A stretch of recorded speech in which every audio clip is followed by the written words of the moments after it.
Маргааш өглөө нь дайчдын бэлтгэд ангийнхан талбайд цуглах үед Жан Юшан өнгөрсөн шөнө яаралтай явсан гэдгийг бүгд мэдсэн байлаа.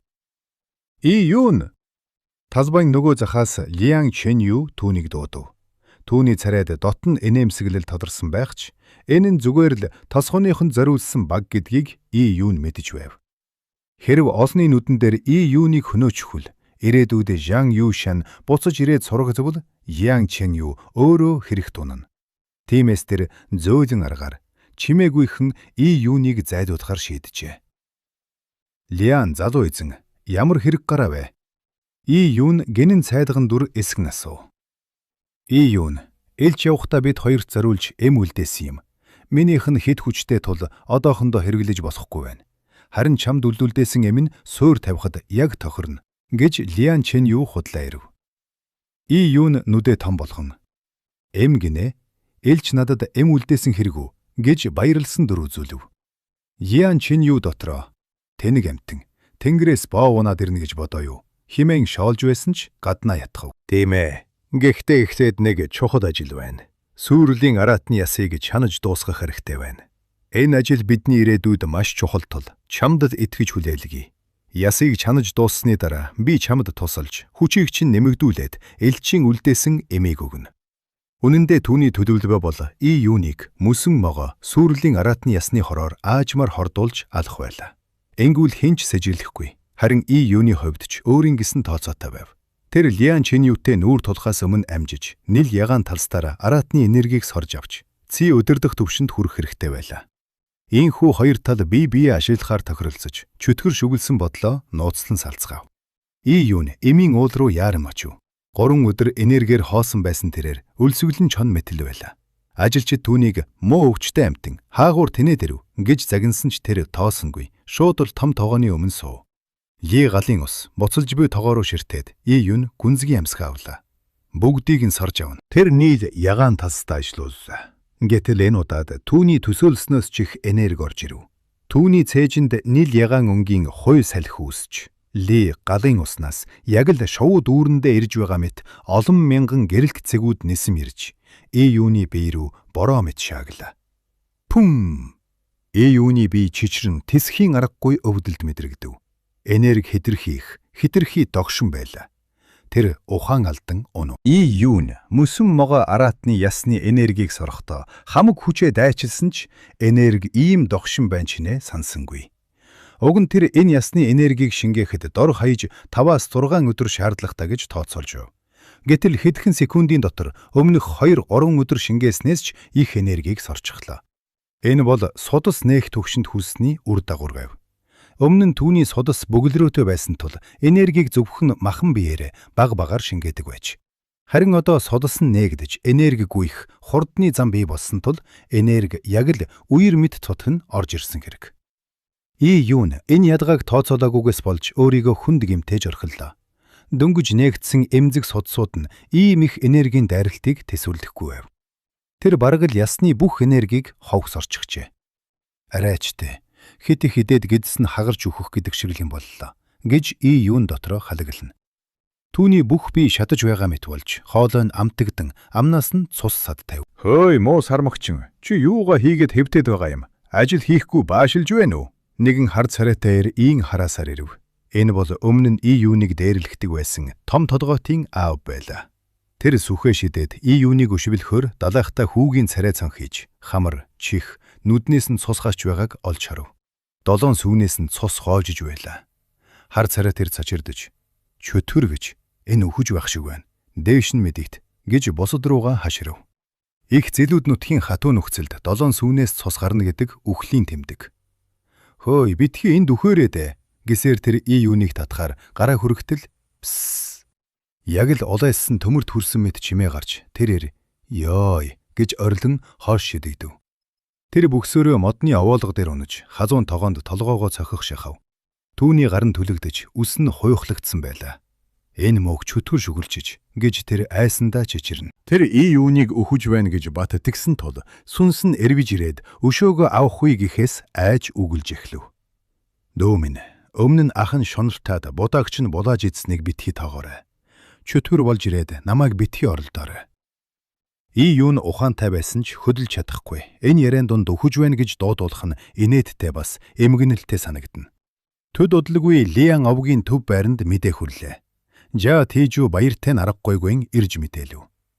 Лиан залуу эзэнтэй нөгөө И юун чинь өөхөх гэж байна гин. Чөтгөр шүглсэн байхаа. Хамар амнаас нь цус гарч байна. Бэлтгэр хийж байсан Лиан Чэньюгийн хөдөлгөөн зогсож, нүдэнд нь баярын оч гэлэлзв. Чөтгөр шүглэхэ. Тэр дотроо хүйтнэр инээмсэглээ. Энэ бол чөтгөр биш, харин түүний өгсөн цус уусгагч эм болон ясны хүйтэн хор хоёрын үйлчлэлээ гэдэгт тэр итгэлтэй байлаа. Тэр муугийн өөхөх цаг нь иржээ. Мөсөн могойн хүйтэн энерги болон цус уусгагч эм хоёр зэрэг үйлчилснээр хүн өөхөх төгөхөд яг л И юуных шиг шинж тэмдэг илэрдэг аж. Амнаас нь хар цус гарч, царай нь үнс мэд саарл болно.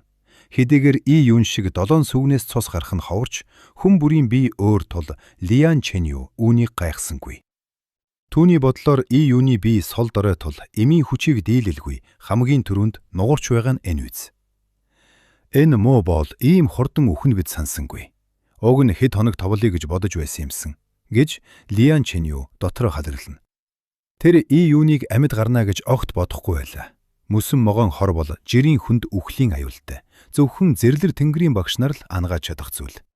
Тиймээс Жан Юшаныг явсны дараах нь И юун үхсэн нь сэжив төрүүлэхгүй гэж баг зэрэг санаа зовсон ч тэр дороо тайвширв. Үхсэн хүн үг хэлэх биш. Яс чанах ажиллаад үргэжлүүл гэж тэр хүйтнэр душаав. Жа Тэжүү хажуу бас насуу. Залуу эзэнтэй. Тэр муугийн цогцсыг яах вэ? Нохойд хайж өгөх үү? Эсвэл дүүжилж байгаад ташуурдах уу? И юуны үхэл түүний доторх хорслыг тайлж байлаа. Тэнэгт бүх тосгоныхны нүдэн дээр түүнийг доромжилж бид алсан гэдгийг зарлах гээ юу? Элч булаж ирээд асуувал хэн хариулах юм? Лиан Чэнью зандрав. Уучлаарай залуу эзэнтэй. Таны зөв. Түүнийг өгсөн эсхийг сайн шалгаад цогцсыг нь Жиан Шарогийн гэрт аваачиж хай. Яс чанаж байгаа газар үхтэл байлгах нь мууёр. Байц би өөрөө очиж шалгая. И юун хэд хэдэн удаа үхлээс молдорсон тул Лиан Чэнью өөрийн нүдээр харахыг хүсжээ. Жиан Шаро дүүгээ ингэж өгснийг хараад яах вэ? Жао Тэжүү багтагтайгаар инэв. Лиан Чэнью дотроо бодож байлаа. Энэ бол их зэлүүд нутгийн хууль. Эмэгтэй хүн гэдэг эрх мэдэгтэй хүний өмнө сүгдэж талархаж сурах ёстой. Би түүнд энэ хичээлийг зааж өгнө. Тэр бол ирээдүйн удирдагч, бүхнийг захирагч байх болно. Энэ үед эмийн ууланд ажилчид И юуныг чөтгөр шүглсэн гэж итгэн түүнээс дөлж байв. И юуны бие дээрдэх нь бүхэл хамраас нь цус хооч сор байлаа. Тэр хэд их энерги сорсноос болж судсан дэлбэрэх шахаж байв. Би энд байж босохгүй. Аюулгүй газар очиж энэ энергийг шингээх хэрэгтэй. И юун арайхийн босч хавцлын ирмэг рүү алхав. Энэ хавцлын доор зүүн гол урсдаг бөгөөд урсрал нь маш ширүүн. Түүний бэлтгэл хийдэг хүрхрээч энэ голын нэг хэсэг юм. Хөөе, чи яах гээд байна? Ажилчид түүнийг амиа хорлох гэж байна гэж бодно айж эхлэв. Чөтгөр шүглчгэж тэр үсрэх нь гэж том толгоотын аав орилов. Энэ өндрөөс унгал яс чүлдэхгүй, хэнч түүнийг зогсоож зүрхэлсэнгүй. Чөтгөрт хүрэхээс бүгд айж байлаа. Дүү минь, үхэхээр шийтсэн бол биднийг битгий буруутгаарай. Сайн төрлийг олоорой гэж том толгоотын аав холоос хоширв. И юун хавцлын ирмэг дээр ирлээ. Тэр сул дорой харагдаж байвч үнэн хэрэгтэй биед нь асар их энерги буцалж дэлбэрэхэд бэжин байв. Хавцал руу үсэрч ширүүн урсгалтай тэмцэх нь энэ энергийг гадагшлуулах цорын ганц арга. Бас Лиан Чэньюгээс зугтах цорын ганц зам байлаа. Тэр эргэлзэлгүй үсрэв. Ажилчид дуу алдан нүдэ анилаа. Пүн! И юун 40 метрийн өндрөөс усан дунав. Өглийн хүүтэн ус яг л хотох шиг зүсч байсан ч И юуны биед буцлах энергитэй нийлж тэнцвэржиж эхлэв. Тэр урсгал сөрөн сэлж энергийг шатааж эхэллээ. Хэрвээ ингэж тэмцэхгүй бол энерги нь түүнийг дотроос нь шатааж ална. Тэр шүд 100 Цельсиэр усны урсгал туугдан доош одлоо. Түүний тооцоолсноор удахгүй тэр өөрийн бэлтгэл хийдэг хүрхрээнд хүрхрэх болно. Урсгал улам ширүүсч И юун хүрхрээнд толж ирснээ мэдэрлээ. Тэр амьсгалаа тохируулан биеэ бэлдэв. Дэлхий дээр 60 метрээс үсрээд амьд үлдсэн хүмүүс байдаг ч зүүн голын энэ хүрхрээ 100 метрээс өндөр. Хэдий түүний бие энгийн хүнээс илүүч одоогийн шиг гэмтэлтэй үед энэ бол амиа хорлохтой л адил үйлдэл байлаа. Нүргэн. Усны нүргэн чих дөжрөөм сонсогдож, ширүүн усгал түүнийг ангал руу татам оруулав. Хэд хэд эргэлдээд тэр доош унлаа. Тал талаас нь цагаан хөөс, усны дусал нүдэнд нь тусаж, хорвоо тэр чигтээ цагаан манан болж хувирв. 100 метрийн өндөр хүрхрээ яг л авраг биетийн гартаа барьсан урт элд мэт доош бууж, харин юун тэр элдний 90 дээгүүр гулсах жижигхэн хар цэг төдий харагдана. Пүн! Усан дунах мөчөд яг л төмөр дөшин дээр хөвтүүлээд алхаар цохих мэт хүчтэй цохилт түүний бүх бие 5 цул эргэтнийг дөргөв. Гэвч энэ аимшиг төвдөлд түүний зангирсан булчин суллаж, үгээр хэлэмгүй таатай мэдрэмж төрүүлхэн тэр. Юун амьсраага төвжиж гүн рүү шумблаа. Түүний бие гал мэт шатаж байсан тул энэ мөсөм хүйтэн ус дэважин шиг санагдаж байв. Тэр доошлсоор эцэст нь ёроолд нь хүрлээ. Энэ бол түүний анх удаа гүнд хүрсэн тохиолдол. Ёроолын элс хайрга яг л хаш чулуу мэт гүлгэрэж. Юун бие хумна, хөлөө тэврэн, усан дор унтаж буй мэт хэвтлээ. Цаг хугацаа зогссон мэт. Зээжинд нь хүйтэн мэдрэмж төрөхөд амьсгал бовдох зовлон арилв. Судсанд нь буцалж байсан халуун энерги хүйтэн усанд жигдэрч, усны даралт түүний дотор элхтнүүдийг гаднаас нь шахаж, иллэг хийх мэт мэдрэгдэнэ. Тэр яг л ихийн хөвлөд буй ураг мэт амар амгалан олжээ. Хүйтэн ус, их даралт, хүчил төрөгчийн дотордол. Энэ гурван хүчин зүйл нийлж түүний биеийн дэх сүрлийн араатны ясны энергийг хурдтай шингээж, ясыг нь бэхжүүлж, цусыг нь цэвэрлэж эхлэв. Усан дор нам гүм. Юун зөвхөн өөрийн зүрхний цахилтыг л сонсно. Түг. Аажмаар түүний сүнс биеэсээ тасарч, оюун ухаан нь гүн нойронд автав. Хүн усан дор ухаан алдвал үхдэг. Гэвч юуны цээжин дэх нэл ягаан тасл огшин цохилж, түүний эс бүхэнд энерги түгэж байлаа. Хүчил төрөгч хэрэггүй, зөвхөн энерги байхад хангалттай. Юун хойг үгүй, дүрс үгүй, хоосон үгүй. Би үгүй гэх хоосон чанарын төлөвт шилжив. Түүний биеийн эс бүхэн ам орж, усны даралт, хүйтнийг сүрэн зогсохдоо улам бат бөх болж байлаа. Дазайд бүжхлүү техникийн туйлын зорилго бол энэ. Ухамсарт ухаан саад болохгүйгээр эс бүхэн зөнгөөрөө бэхжих үйл явц. Ийхүү тэр усан дор бүтэм нэг өдөр нэг шөнө боллоо. Үүлэн зэлүүд нутаг бол тайр шин гүрний 24 зэлүүд газрын нэг. Энд хүн амьдрахад тохиромжтой сүнслэг газраас гадна зэлүүд тал гэж нэрлэгдэх аюулт бүсүүд бий. Тэнд жинхэнэ сүрлийн араатнууд нуугдж байдаг.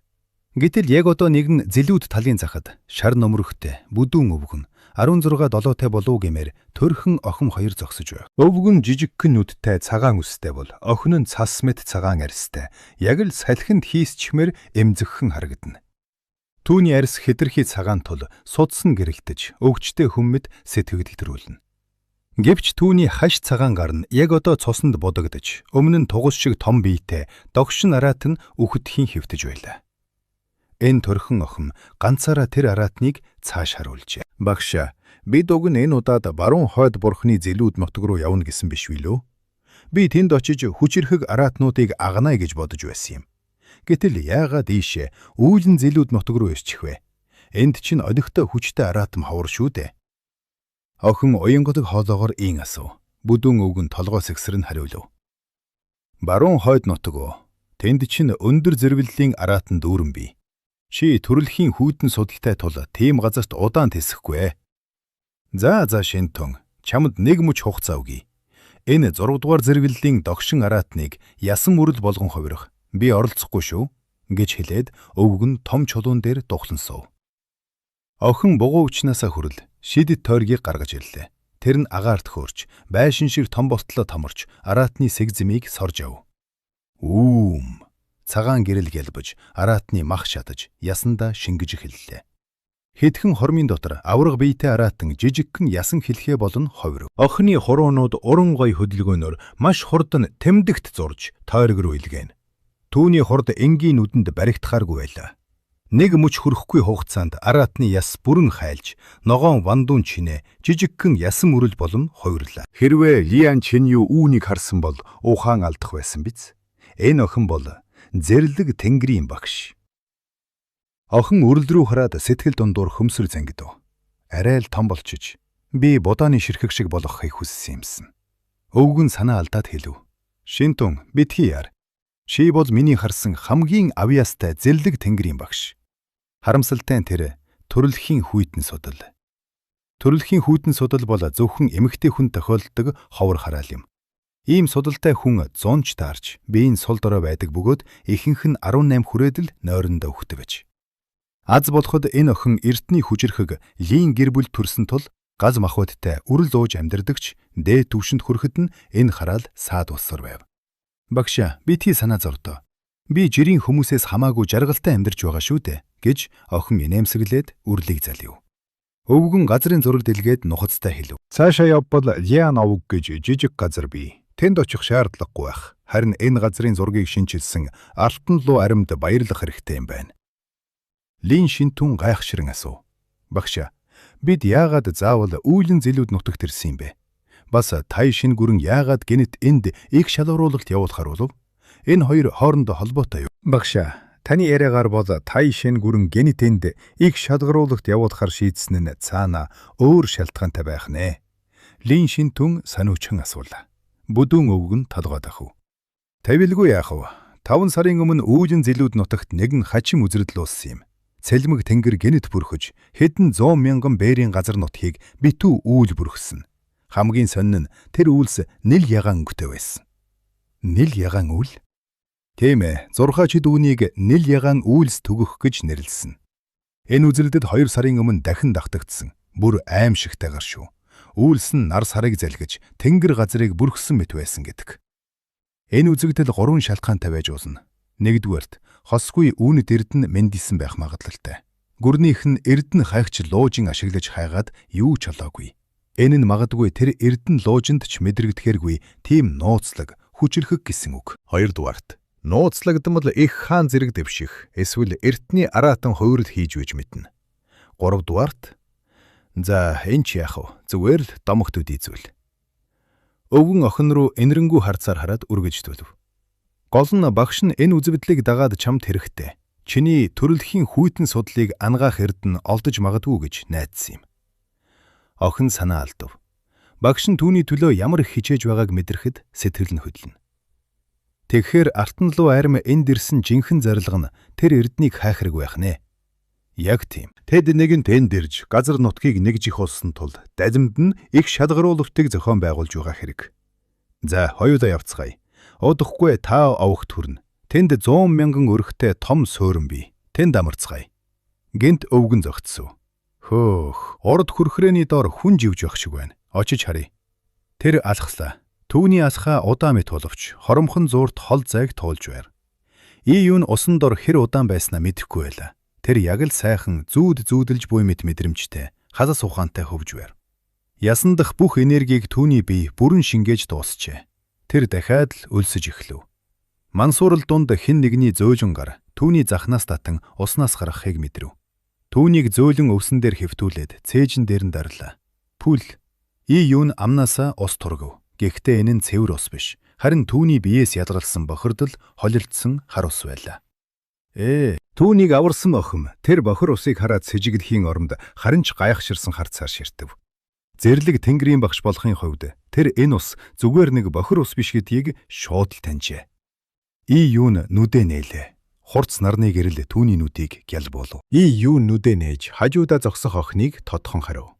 Тэрээр цас мэт цагаан арьстай, намуухан тунгалаг нүдтэй, яг л номын мөрхөөс нь язгуурт нь айлын охин шиг харагдана. Гэвч өмссөн хувцс нь их зэлүүд нутгийн ядуус өмсдөг шиг энгийн цагаан даавн дээл байхаж. Баян айлын хүүхдүүд ийм хувцсыг зөвхөн гашуудлын үеэр л өмсдөг. Гэтэл энэ охин ядуу харагдах нь бүхэл. Харин ч тэнгэрээс бууж ирсэн дагин мэт үзэгсхинтэй эрхэмсэг харагдана. Чи хэн бэ? Юу нь гайхширан асуув. Энэ охин Лиян овгийн хүн биш нь тодорхой. Нар аль хэдийн хөөрчээ. Юу нь өөрийгөө усанд хэр уудсныг тааварлаж ядна. Хэрвээ тэр усан дор бүтэн шин болсон бол энэ нь энгийн хүний чадлаас хэтэрсэн хэрэг. Түүнийг амьд байлгасан зүйл бол мэдээж нэл ягаан талстын энерги. Гэхдээ энэ охин түүнийг хизээ олсон бол түүний нууцыг мэдсэн болов? Чи яагаад усанд хөвж байсан юм бэ? Живчгсэн юм уу? Гэж охин асуув. Юу нь санаа алдан тайвширлаа. Охин түүнийг хөвж байхад нь олсон бололтой. Амийг минь авалсанд баярлалаа хатагтай. Би тэр сая л охины ард зогсох бүдүүн өвгнийг олж харав. Өвгөн цагаан үстэйч, царай нь яг л хүүхдийг шиг толгор улаа бутарсан байлаа. Тэр онигор нүдэрээ юуныг ширтэж, Яг л нефт шогт харж байх шиг санагдана. И юунд эвгүй сэтгэлдэх төрөв. Тэр миний нийл ягаан тасдыг харчихсан юм биш байгаа. Залуу хүү минь, чи их нууцтай хүүхэд юм аа гэж өвгөн инээмсэглэн хэлв. И юуны зүрх зогсох шахав. Чи живээгүй мөртлөө баярлалаа гэж хэлж байна. Бид чамайг авраагүй. Чи зүгээр л өөрөө хөвж байсан. Гэтэл чи яагаад худлаа ирв? Нүдэнд чинь айдас харагдаж байна шүү. Өвгөн үргэжлүүлэн И юуны мөрөн дээр гараа тавилаа. И юун биеэ хомон зүхтахад бэлдэв. Гэтэл өвгөн хэнэггүйхэн хэлв. Санаа зовлтгүй. Би чиний жижигхэн нууцыг санархахгүй. Хаан хүн гуйдагч нэг дээрэмддэггүй юм. Өвгөн гэнэт И юуны судсыг барьж үзээд царай нь хойров. Сонин юм. Чи яаж ийм төвшөнд хүрвэ? И юун гайхлаа. Тэр өөрийнхөө энергийг шалгаж үзэхэд эгэл цусны 4-р үе судас нээх төвшөндөө л хэвээрээ байв. Би бүхэл бүтэн сүрлийн араатны ясны энергийг шингээчгээд яагаад агсангүй вэ? Ядаж ци өдөрдох шатанд хүрэх ёстой байсан юм гэж тэр дотроо гомдлоо. Гэтэл өвгөн үргэждүүлэн дуу алдав. Бүх судас нээгдэж луу мэт лухшиж байна. Би бэхжилт төгс болж яс цус нэгэн химнэлээр дуугарч байна. Ийм ядуу газар, ийм ядуу хүүхэд яаж ийм төгс биетэй болдог вэ? Багшаа, тэр би бэхжилтээ төгс болгосон гэж юу? Лин шин түнч гайхширв. Тийм ээ, том гэр бүлийн суутнууд л ийм байдаг. Гэхдээ энэ хүүхэд түүний судас жирийн хүнийхээс хамаагүй өргөн дотор нь яг л луу бүжгэлж байгаа мэт амьд энерги урсаж байна. Түүний яс, мах, цус төгс нэгдэж хөдлөх бүрд нь хөгжим мэт дуугач байна. И юун сая зайлруулаа. Түүний шингээсэн их энерги шин төвшөнд хүрэхийн оронд одоогийн төвшинг нь төгс болгоход зарцуулагджээ. Энэ нь ирээдүйд түүнд асар их хэрэгтэй бат бөх суурь болсон хэрэг. Гэтэл өвгөн дахин нэг харц шидээд шуудхан хэлв. Гэхдээ чиний төрөлхийн өгөгдөл, ясны чанар бол тун тааруухан юм байна. И юун цочирдов. Энэ өвгөн Тэнгэрийн мижмий нээсэн байх нь. Тэр И юуны жинхэнэ чанарыг нефт шогт харжээ. И юун өөрийгөө жирийн л нэгэн гэдгийг мэднэ. 2 сарын өмнө тэр дахианы хүзүү мөшгөгч тэнхээгүй амтан байсан шүү дээ. Өвгөн түүнийг төрөлхийн өгөгдөл нь энгийн гэж дүгнсэн нь харин ч зөөлрүүлж хэлсэн хэрэг байлаа. Гэхдээ тэр нэг зүйлд санаа зовж байв. Энэ өвгөн Тэнгэрийн мэлмий нээсэн мөртлөө зүрхэнд нь байгаа нэл ягаан талцтыг олж харсангүй юу? Өвгөн гинт нүдэн хоолгон И юуны ард байх хүүтэн цөөрмийг хараад дараа нь И юуны биеийг дахин тэмтэрч үзв. И юуны хамаг биеийн шар ус босох шиг болов. Эрэгтэй хүндээ ингэж хүрэх эвгүй шүү дээ. Хойд болоо. Чи ямар нэгэн байгалийн ховор эрдэнэ итчгээд түүнийг шингээх гэж энэ хүүтэн цөөрмийн ёроолд хэвтсэн байх нь. Араатны догшин энерги, цөөрмийн хүүтэн ус хоёр бие биеэ саармагжуулж, чиний биеийг санамсаргүйгээр төгс болгож орхиж. И юун дотроо шагшав. Энэ өвгөн яг таг биш ч гэсэн үнэнд тунд хүлж таалаа. Залуу хүү минь, ийм ядуу газар, ийм бага насанда ийм амжилтанд хүрнэ гэдэг амаргүй. Хэдийгээр азны хүчээр болсон ч байсан чамайг үнэлэх хэрэгтэй байх гэсээр өвгөн энгэрээ удлав. И юуны нүд сэргээд ирлээ. Тэнгэрээс боог унах нь уу? Энэ мундаг өвгөн түүнд ямар нэгэн нууц судар эсвэл ясан үрэл өгөх гэж байна уу? Ядаж л шидэт эм өгөх байх. Өвгөн тарган гараа зангидсаар И юуны гар дээр тавиад алгаад илгэв. Шчиг. И юуны гар дээр хэсэг зэс зоос сунлаа. Зооснууд өвгөний гарын бүлээн элчтэй байв. Зэс зоос уу? Мэ, үүгээр чихэр авч идээрэ гэж өвгөн их л өглөгч царайлан инээмсэглэв. Хажууд нь байсан охинч бас эгдүүтэй жаас харж байгаа мэт инээмсэглэнэ. Чөтгөр азгад И юун дотроо харав. Хориотхон зэс зоос. Энэ ертөнцид арт мөнгө зэс зоос хэрвэлдэгч их зэлүүд нутгийн жинхэнэ валют нь хоол хүнс, зэвсэг, хуйг дуулга байдаг. Мэдээж том хотуудад мөнгө хэрэгтэй л дээ. Гэхдээ ийм том мастер хүн байж ядаж ганц артан эмбүү өгчөж болдоггүй юм байх та. И юун урам хугарсан ч мөнгөө хадааслав. Ядаж л Жан Шарод хоол авч өгч болно. Өнгөө юмд ногосгүй гэж яаж ч бодсон хоосноос дээр. Эрхэм дээдсүүдээ та хоёр хаачиж яваан бэ гэж И юун яриа өдөв. Ийм хүмүүстэй танилцаад авахд ил өдөхгүй. Бид Тао овг руу явна гэж өвгөн нууссангүй. Тао овг. Энэ бол Лиан овгийн дээд удирдлага 100 мянган өрхтэй том газар.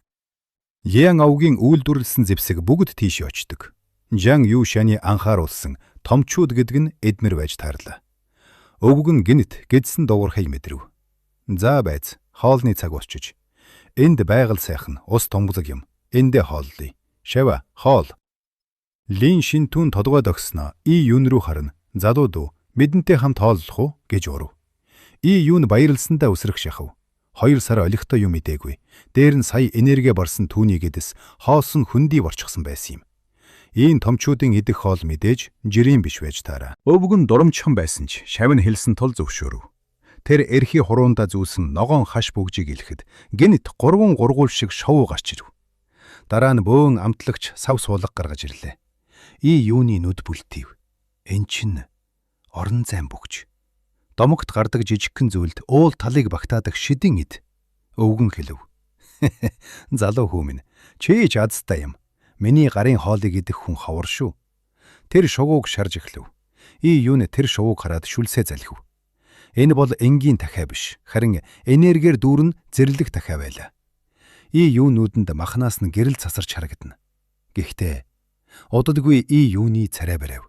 Өвгөний гарын хоол хийж байгаа арга барил нь үнэхээр нүд хальтран байлаа. Бүдүүн өвгөн дахиаг гал дээр барьж суухдаа дэндүү удаан эргүүлж байлаа. Модны гадаар мах шарах гэдэг тусгай нүүсээр шарахаас тэс ондоо хэцүү ажил. Модны утаа үнс маханд наалдаж гашуун намт оруулдаг. Удалгүй дахиа нүүрс шиг хар болж хувирв. Энэ нь түлэгдсэн гэхээсээ илүү үнсэнд дарагдсан хэрэг байлаа. Хоолны урлыг ойлгодог хүний хувьд И Юун үүнийг хараад тэсгэд бэрх байв. Ийм сайхан махыг ингээд хайран болгочих гэж. Өвгөн харалсан дахиагаа элдв амтлагчаар болж байгаад Лин Шинтүнд өглөө. Баярлалаа багшаа. Охин дахиаг аваад жижигхэн азав. Түүний булбараа улаан уруулна. Тэр дороо хөөд ордог болчихлоо. И Юуны нүд татганах шахав. Хөвгжимд хуурыг түлээ болгож тогрууг чанаж идэх гэгчд болж байна да. Бараа нь өвгөн өөртөө нэгийг шарж эхлэв. Энэ удаад бүлж дордуурчихлаа.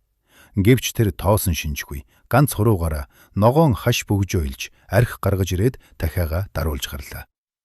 Эдэж дуусаад И Юун руу заан хэлв. Тэр үлдсэнийг нь өөрөө шарж иддээ. Би дахиж хийж чадахгүй нь. И Юун баярлсандаа үсрэх шахав. Тэр өвгний гарын хоолноос айж байсан юм. Эрхэмээ, танд товоо бий юу? И Юун асуув.